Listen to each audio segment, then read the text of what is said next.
Hi everyone. So today we'll be doing a couple of different experiments with alcohol on watercolor. I got this idea from Rebel Unicorn Crafts. I'll link the video below.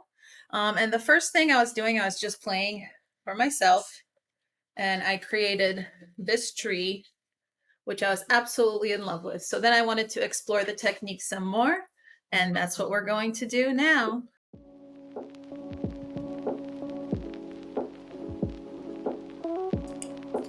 So in this first video, you can see me painting the crown of the tree. I decided to go with a red and orange color palette so that it was different than the purple one I did. And once you start pouring down the alcohol, you can really see the magic happen.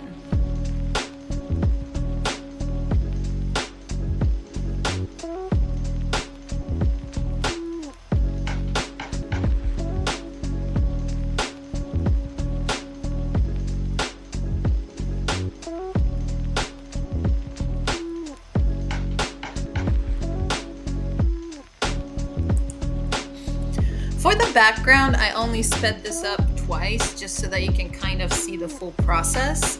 The only thing with this that I've found is you want to work kind of fast because once the paint dries, the alcohol's not going to react with it. It's a wet on wet reaction. So I'm painting in the background with some blues and some greens and going pretty much as fast as I can. And then when I'm ready, I drop the alcohol in, creating these nice circular shapes.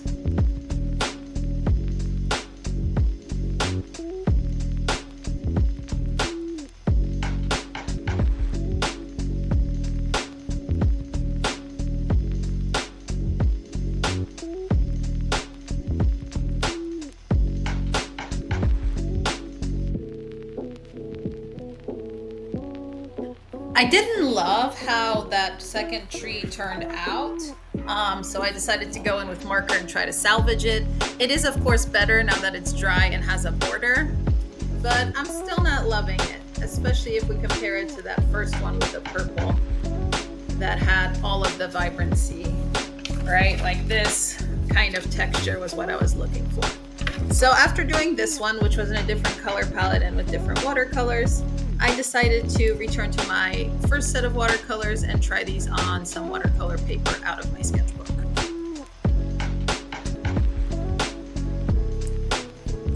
Again, I'm starting with the crown of the tree, but I'm returning to that color palette I really liked in the blues, purples, and greens. And this one is a lot more saturated, so once the alcohol starts dropping, you can really see the rings forming, which is really very cool.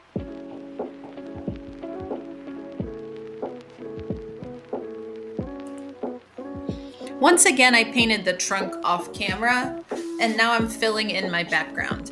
I decided to go with that same complementary yellow and just threw a little bit of purple in there to create some darker areas. Once again, this one I can really see these rings forming as I'm dropping the alcohol, which is really, really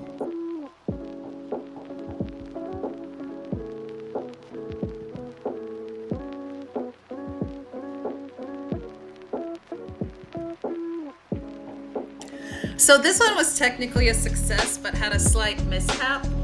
Here's how it dried, and as you can see at the top, it peeled up some of the paper as I was pulling up the tape.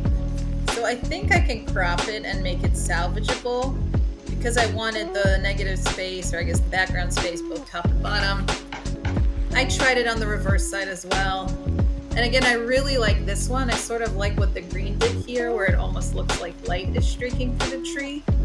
So I'm going to trim both of these down and play with them in terms of framing and things like that. But I really like both of them. Again, just an unfortunate bit here. Other than that, I quite loved how these turned out. For the final part of this video, I decided to experiment in addition to having just your regular isopropyl alcohol that you might have in a first aid cabinet, looking at what other things have alcohol in their content and how those would be different. So in this next page, we're going to test 6 different substances and see how this effect differs.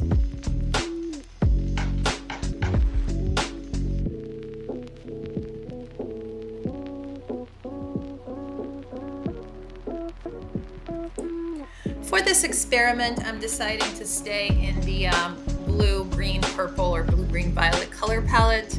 And in the upper corner, I am just working with the regular first aid alcohol that we've tried so far. And then in the bottom corner, I am using a little bit of mouthwash.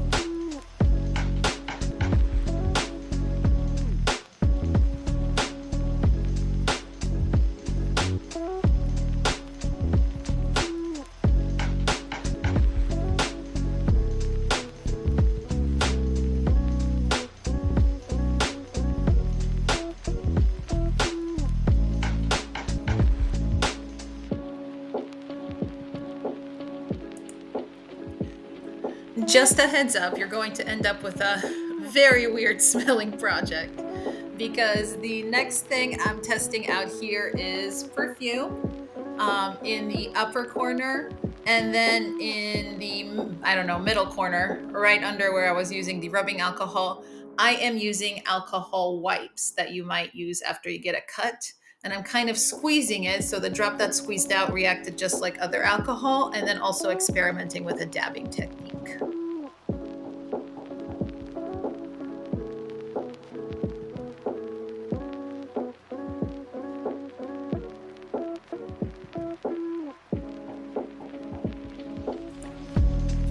In this last bit, I am using hairspray. My hairspray had some alcohol in it. So with this, I'm able to spray and drip, just like I did with the perfume.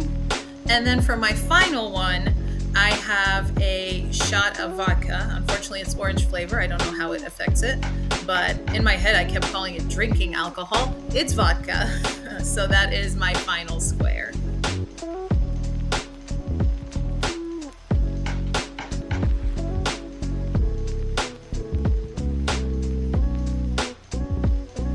I will record more about this later, but I just wanted to say cheers.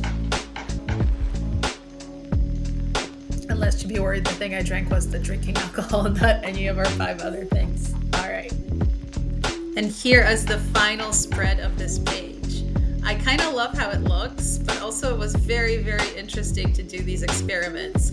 I think it's cool that the vodka and the hairspray look almost identical, which makes me think they have a similar alcohol content. The rubbing out, or the little pad with the alcohol, I mean, the dabbing is kind of an interesting technique.